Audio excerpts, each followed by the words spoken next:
Hey guys, welcome to Young-Splaining cell division, the meiotic cell cycle. So let's review. Last time we learned that the purpose of a cell cycle is for growth, repair, and reproduction. We talked about the mitotic cell cycle, which is an asexual type of reproduction that is going to produce identical offspring, where the daughter cells will be identical and contain the exact same genetic information as the parent cell.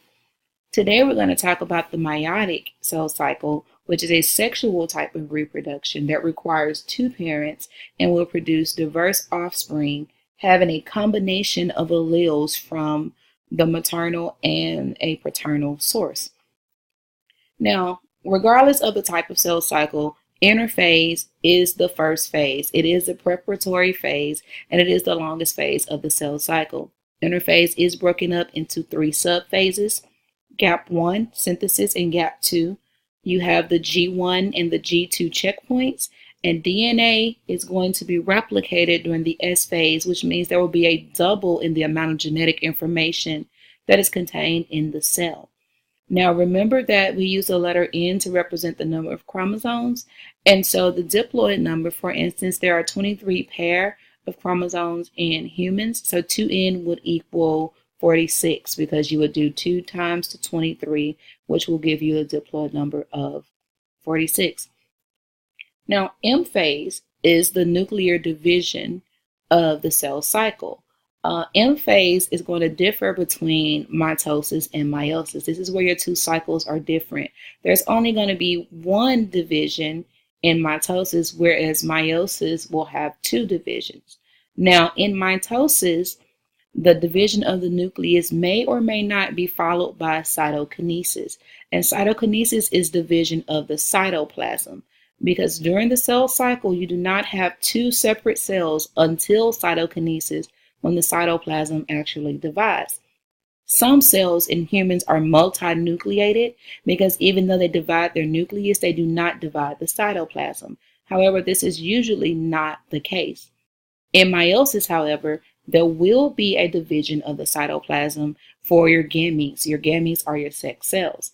Now, the gametes in males that produce sperm, there will be equal division of the cytoplasm. So one parent cell will produce 4 haploid sperm cells. However, in females, there is an unequal division of the cytoplasm. So even though the cell will undergo the same process as sperm, you can only produce 1 viable egg cell and 3 polar bodies. You end up with 4 cells, but only one of them is viable when you have oocytes dividing or egg cells dividing. So let's keep going. And let's look at chromosomes again. Let's review chromosomes. Now we know that chromosomes are where DNA is contained. So in a prokaryotic cell, the DNA is going to be contained in just the chromosome, and the entire genome can be found in a single circular chromosome. Whereas in eukaryotic cells, you're going to have multiple linear chromosomes to contain the entire genome. Again, in humans, we have 46 chromosomes. 2N equals 46. There's 23 pair of chromosomes. Also, in eukaryotes, you're going to have your DNA that is going to exist along with proteins called histones. And the purpose of these histones is to provide a way for the DNA to actually condense during the cell cycle. And we'll talk a little bit more about that when we talk about what happens in prophase. Now, in eukaryotes, there are 2 types of chromosomes. You have autosomes, and you also have sex chromosomes. Sex chromosomes are the ones used to determine gender. This varies by species, but in humans, which we'll reference throughout, the sex chromosomes are X and Y, where a female would be XX and a male would be XY. An autosome is simply any chromosome that is not one of those sex chromosomes. So, when I talk about sister chromatids, what I'm talking about is a chromosome that has replicated.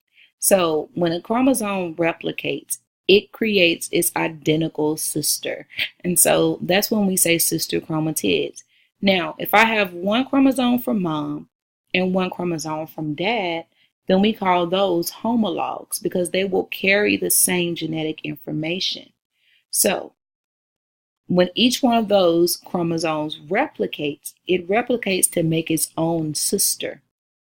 But the chromosomes from mom and the chromosomes from dad are considered non-sisters, okay? Hopefully I didn't confuse you with that. So let's look at a diagram. This may help everything I just said make more sense. So here I have where red represents the maternal chromosomes and blue represents the paternal chromosome. So let's say that this is chromosome 1, this is chromosome 2, and these are chromosome 3, right? Here we have 2n equals 6. I'm going to get 3 chromosomes from mom and 3 chromosomes from dad.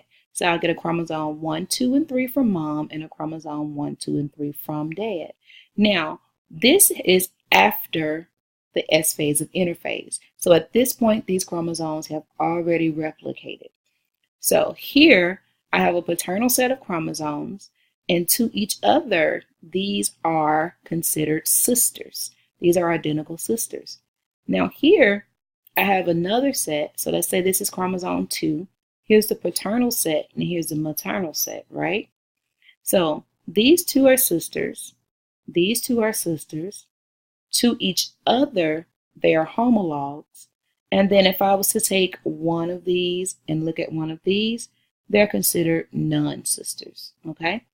So it's important to know the difference between sisters, non-sisters, and homologs.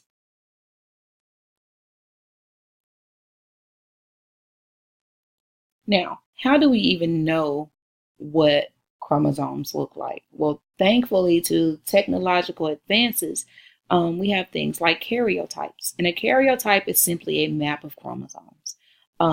It is best to photograph the chromosomes when they are in metaphase. When they are in metaphase, the chromosomes have lined up so you can get a better picture of them together. And they are also still in their duplicated form. They're still connected to their identical sisters. So here, if I look at chromosome 1, it looks like there's only 2 chromatids here, but there's actually 4 chromatids. So these are homologous to each other. One's of maternal origin, one's of paternal origin. But each one of these is actually still connected by centromere to its identical sister chromatid. Now, if I look, this is a male, and I can see that from right here at the sex chromosomes, where I see one's a X and one's a Y. And then I can look and see that if I look at all the other autosomes, I see that everything looks normal. Typically, what a karyotype is used for is to identify gender or see if there's any chromosomal abnormalities. You can diagnose a chromosomal disorder such as something like Down syndrome, which would be trisomy 21, at which place you would see an extra chromosome here, or maybe Klinefelter's, which is a male with an extra X chromosome. So here you would see XXY. You cannot use a karyotype to diagnose a gene disorder. They can be used to diagnose chromosomal abnormalities only. You could also see things like if one chromosome was missing a piece, so maybe something broke off, or maybe one was too long, so there was an addition. You can see things like additions, substitutions, duplications, translocations, and inversions, which are all types of chromosomal abnormalities that you can see with a karyotype. So now, when we talk about meiosis, we're talking about a sexual type of reproduction. But it's important to know that meiosis and mitosis are both a part of the life cycle, and they actually have to alternate in order for us to survive. Now, animals spend the majority of their life in the diploid stage. So what happens is you have your gametes, which are haploid, represented by blue. The gametes are going to fuse through a process called fertilization. And that first cell that is produced is called a zygote. This is where your diploid number is restored. You take a haploid egg and a haploid sperm. They fuse through fertilization to make a diploid zygote. Now, this single cell organism, if the organism is going to be multicellular, this single cell diploid zygote has to undergo mitosis to create the multiple cells that will be needed to create this multicellular organism. When the organism reaches maturity, it will produce gametes through meiosis, and the process starts all over again. Now, in plants and some types of algae, you have a different type of life cycle that is called alternation of generations. There's about equal amount of time, as you can see with the blue and the pink, equal amount of time spent in the diploid and the haploid stage of this life cycle. What's important and what's really different about the plant life cycle and the animal life cycle is that plants have haploid and diploid cells that both undergo mitosis. Remember, only a diploid cell can undergo meiosis, but haploid and diploid cells can undergo mitosis.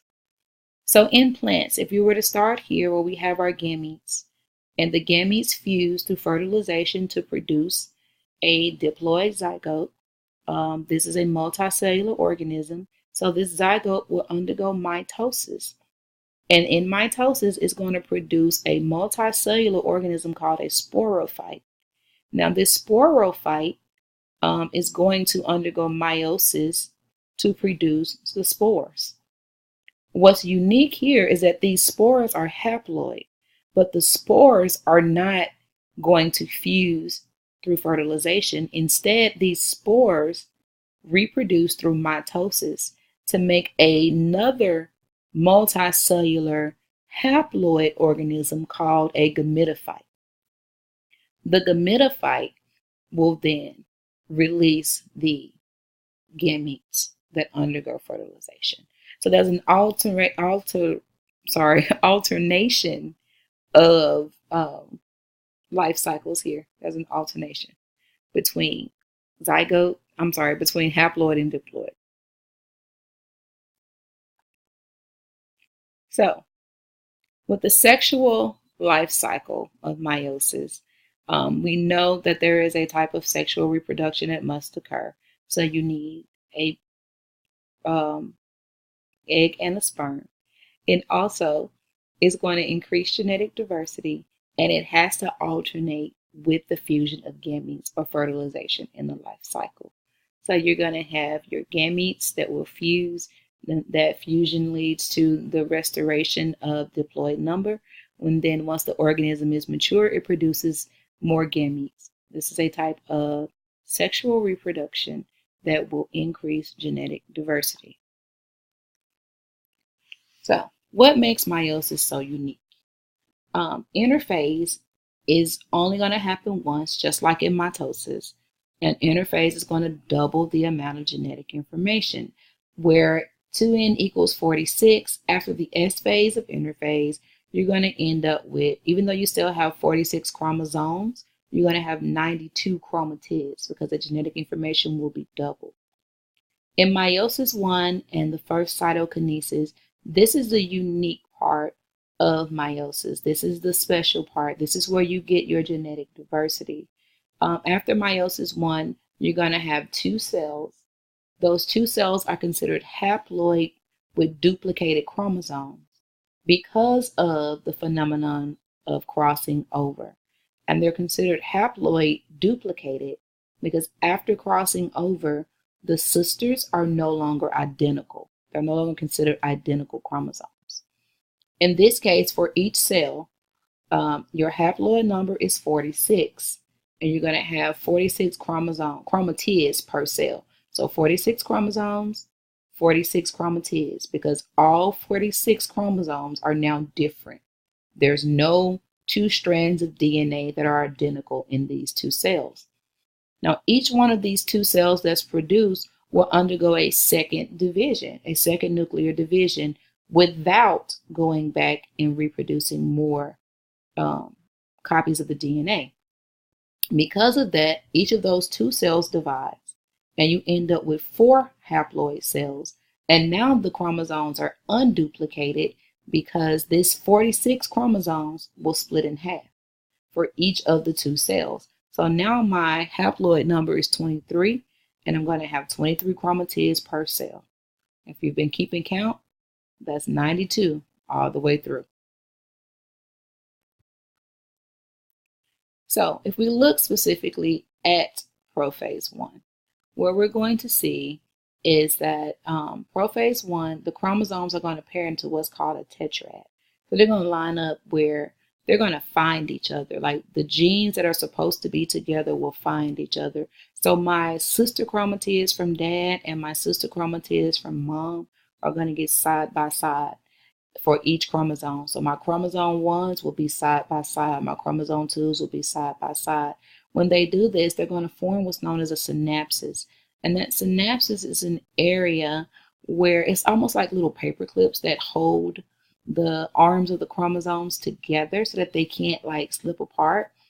And when that's happening, you're going to get crossing over of genetic information where little breaks in the DNA will occur and some genes from maternal and paternal information will cross over and leave their sister chromatid and go to a non-sister. So if this is maternal information and this is paternal information, the synapsis is going to hold these together, these arms together, so that we can get genetic information exchanged between the maternal and the paternal information.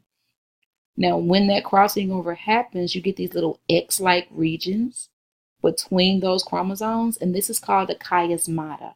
Okay, so these little regions that happen because of crossing over are called chiasmata. These will have to be cleaved later on during anaphase 2, right? So prophase 1 is followed by metaphase 1, where your homologs are going to line up at the equator in that tetrad. So instead of making one single line like they did in mitosis, they'll make two lines so that the chromosomes can actually stay side by side. Now, you don't know which side of the line they'll be on. You may have some from mom on the right and some from dad on the left and some from dad on the right and some from mom on the left. They're going to assort independently of each other, but they are going to line up to make sure that each new cell has all 23 types of chromosomes. During anaphase 1, the homologs separate. The sister chromatids are going to remain attached to each other. Sister chromatids will not separate until anaphase 2. So what events are unique to meiosis? Well, prophase 1, you have your synapsis and you have the crossing over events. In metaphase 1, the alignment of the chromosomes in tetrads at the metaphase plate, and in anaphase 1, your separation of your homologs. Versus meiosis, and we look at what they have in common and how they differ. The first thing would be that there's only one DNA replication in both mitosis and meiosis. That happens during anaphase. DNA replicates once. Mitosis can occur in both haploid or diploid cells, whereas meiosis can only occur in diploid cells. If it's a haploid cell that undergoes mitosis, the resulting daughter cells are haploid. If it's a diploid cell that undergoes mitosis, the resulting daughter cells are diploid because mitosis produces identical cells. Meiosis, on the other hand, reduces the chromosome number. So a diploid cell is going to produce haploid cells that are diverse. They're going to be different. There's one karyokinesis or one nuclear division in mitosis. That chromosome count is reduced in meiosis because there's going to be two karyokinesis events. And when you think about what's holding these chromosomes together, we know they're held together by cohesions. Now, cohesions are going to be cleaved at the end of metaphase in mitosis, but there's going to be two separate cleavages in meiosis. The first one has to occur between the chromosome arms, because remember, you're going to form that complex that is going to hold together the arms between the paternal and the maternal DNA so that it can actually cross over. That has to be cleaved during anaphase 1 so that the homologs can separate from each other. The centromeres are not cleaved until anaphase 2 so that the sister chromatids can actually separate from each other. Now, genetic diversity, the original source of all genetic diversity is mutations. Mutations lead to alleles. Alleles are a different form of a gene. That's why we have a gene for brown eyes and green eyes and blue eyes. It's not because were so many different genes. There was originally one gene, and because of mutations, we have different versions of that gene. So the original source of all genetic diversity is mutations. You cannot get a new gene unless a mutation occurs. Now, genetic variation is assisted and increases because of three mechanisms. The first one being crossing over, which creates recombinant chromosomes that have DNA from each parent. Typically in a human, there's going to be 1 to 3 events per chromosome pair. Independent assortment is the way the chromosomes actually line up so that they can separate into the gametes. There's no way to predict that. There's 2 to the nth power possibilities for how chromosomes can assort. So you take the haploid number, whereas in humans that's 2 to the 23rd power. There's over 8 million possibilities of how chromosomes can actually assort into the individual gametes. And then the last part is random fertilization. There is no way to determine exactly which sperm is going to fertilize which egg. Females are born with every egg they'll ever have. Men produce new sperm every month. So, if you take all of that into consideration, a zygote that is formed has 1 out of about 70 trillion diploid combinations. So when people say you're 1 in a million, no, actually you're 1 in 70 trillion. The possibilities of someone else having your exact same genetic combination is 1 in 70 trillion, unless you are an identical twin, which is a totally different situation. And that's it, guys. So I hope you got an understanding of both mitosis and meiosis, and I'm out.